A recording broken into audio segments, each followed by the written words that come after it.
So, hello and welcome. This is Erica Blessing, and you're joining me for the Love is Summit.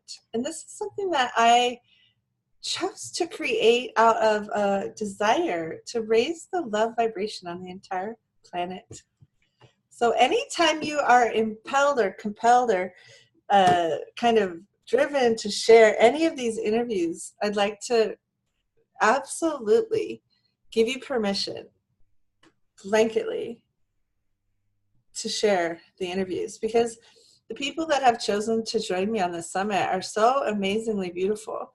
And my next guest, Kaarin Alisa, is someone I have loved dearly for many, many years. And we've seen each other and helped each other through some pretty rough times. She's helped me and I've helped her. And so this mutual joy of being together on the planet at this time, it's almost like she's my sister. So welcome, Kaarin. How are you today?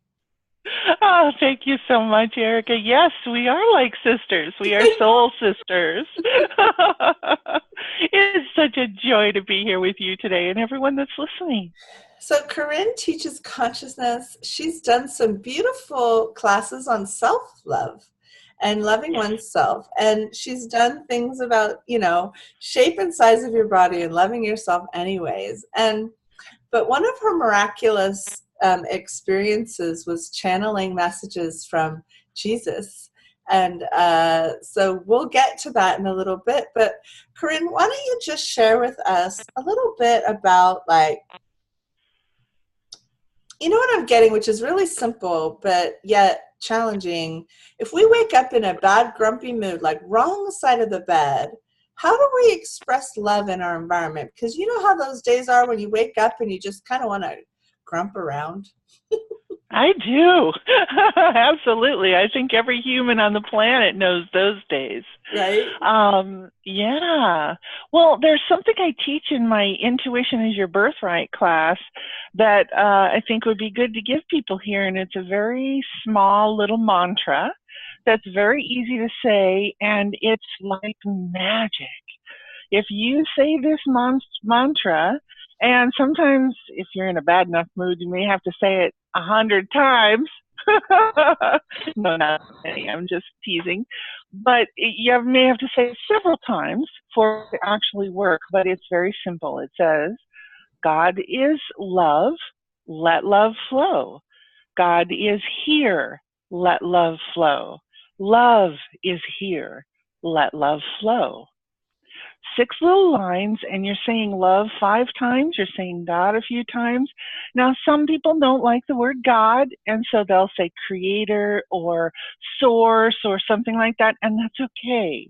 The point is you say it over and over, and it will raise your vibration to the point where if you weren't able to feel the creator's love, the love of the universe in your life, before you start saying it, you will be able to feel it afterwards. And I can say it one more time if you'd Yes, like. say it one more time.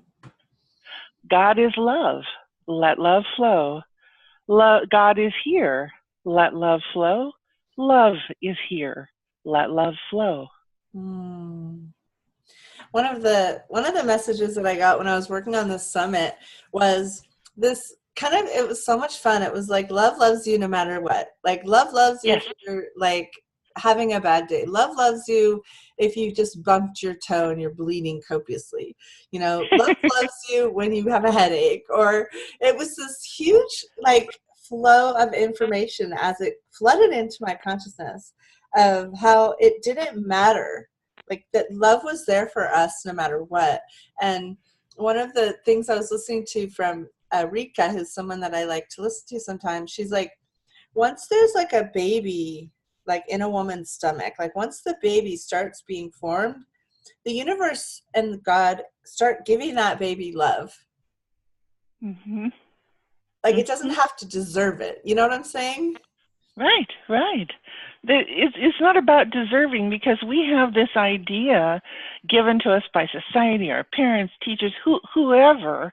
We have this idea that we have to live up to a certain standard to be able to receive our blessings, our gifts, our, money, whatever it is.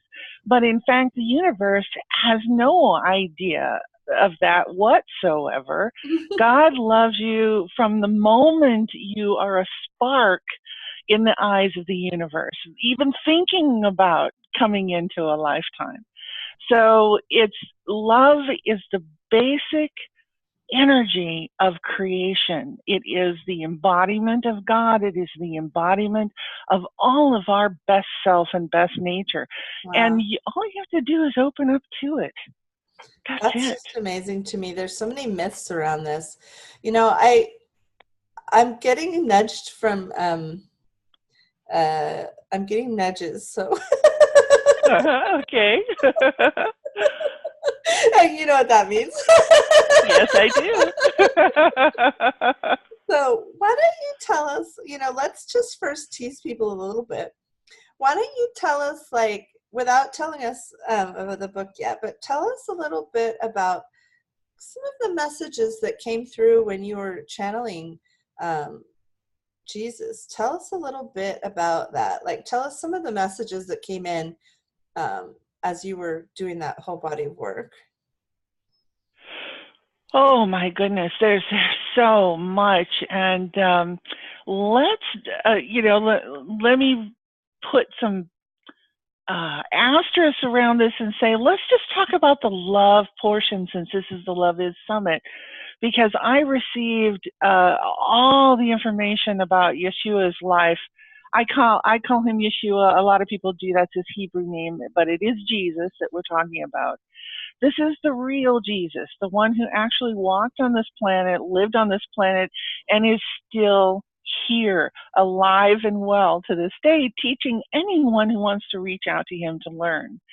So the biggest bit about love that I have received from Yeshua over all these years is he says, be love, give love, and accept love. That's the maxim to live by. If you do all three, your life will succeed. You will feel happiness, joy, love, all of the things that the source of creation wants you to have. And if Mm. you let down on any one of those, then you will feel pain or fear, or you won't be able to digest your gifts or find your miracles. And again, it's be love, give love, accept love. It's all about love. Everything we do in our life is about how well we can be at receiving that basic creative source energy of love. It's kind of interesting to me because some of the people that I've been talking with around this topic had ended up having childhoods where some things went really wrong, you know. Mm-hmm. So they went through Mm-hmm. maybe, I just had Svava Brooks on. And so she had gone through childhood, molestation. And I know you've Yes. experienced some childhood horrible experiences too. So if I Yes. look at what I thought was so interesting as I was shifting into the love vibration, I was fascinated that we didn't even have to solve it all. Like we could just shift into the love from God without Yes. going into like perfecting all the therapy and all the whys of all the dramas. You know what I'm saying? Absolutely. Absolutely, Erica. That's one of my big things in my teaching is that you don't have to know why.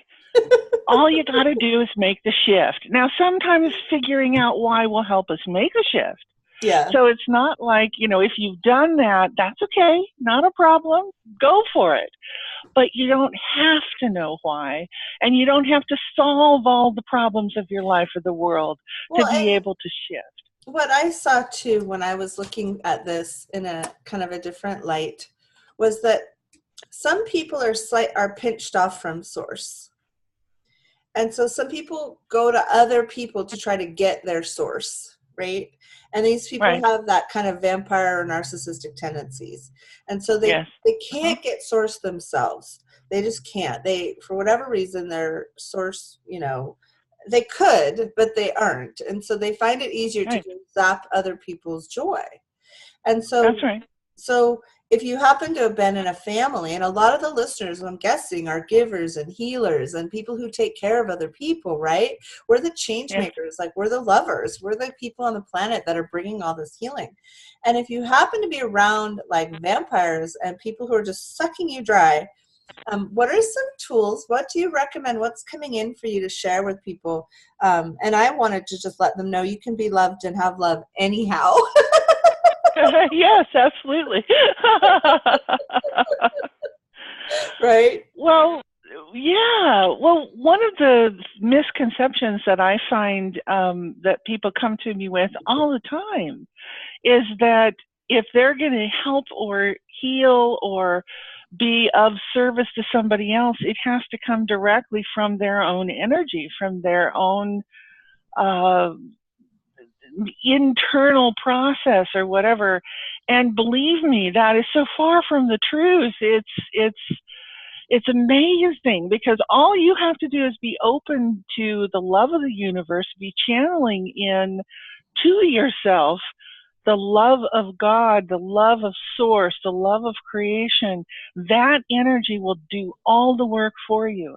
You don't have to allow your internal self to be depleted.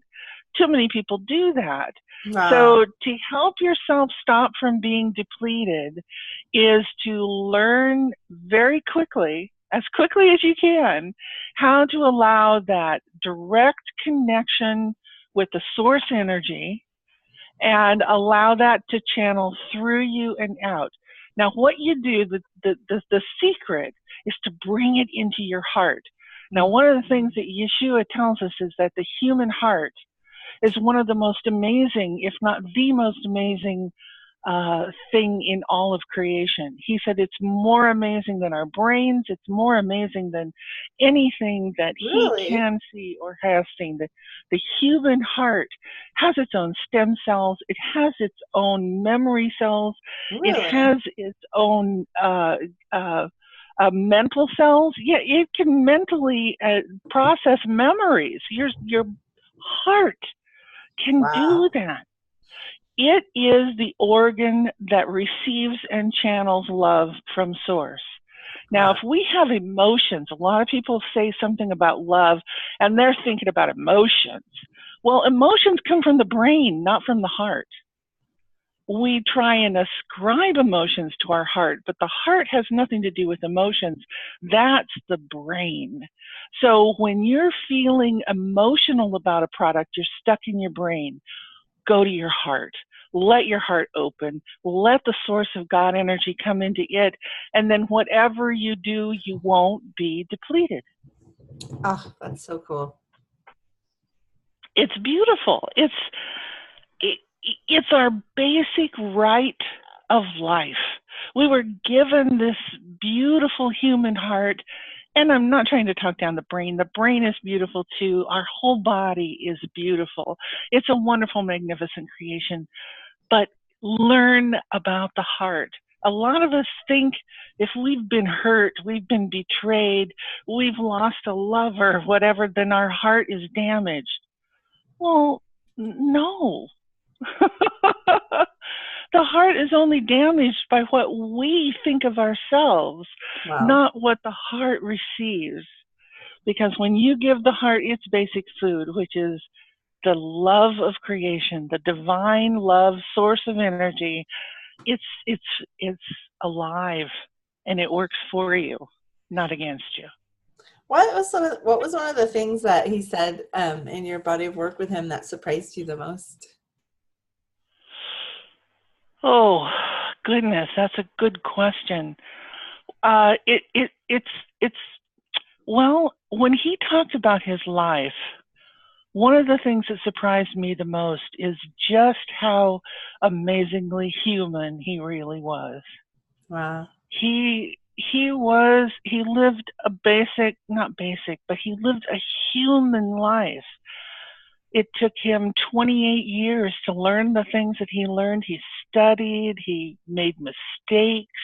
Wow. He made a lot of mistakes and he corrected them all and learned how to teach other people how to correct themselves from their own misgivings and mistakes.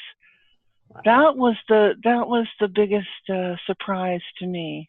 Right. Because I think we have this view that he was absolute perfection, right? Absolutely. So many people have this view that, he's the son of God, and as the son of God, he could do no wrong and make no mistakes, and even as a 9-year-old he was perfect. And I'm telling you, the lifetime that he's shown me, that is so far from the truth. He was a Wow. regular little boy who made a lot Wow. of mistakes and went on a lot of wrong roads, if you will, to get to where he was. But he was Wow. committed. He was committed to helping other people, to being of service. And it was Mm. that commitment that led him into the most incredible life I've ever heard anyone talk about. Wow. Yeah, he That's he just so was amazing. interesting.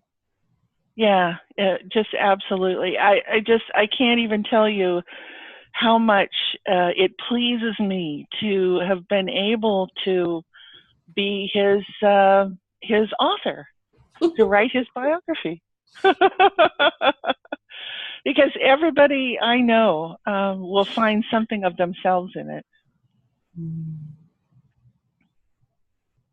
I guess the other thing that surprised me about it was just how beautiful his relationships were, especially his relationship with Miriam, whom we often call Mary Magdalene.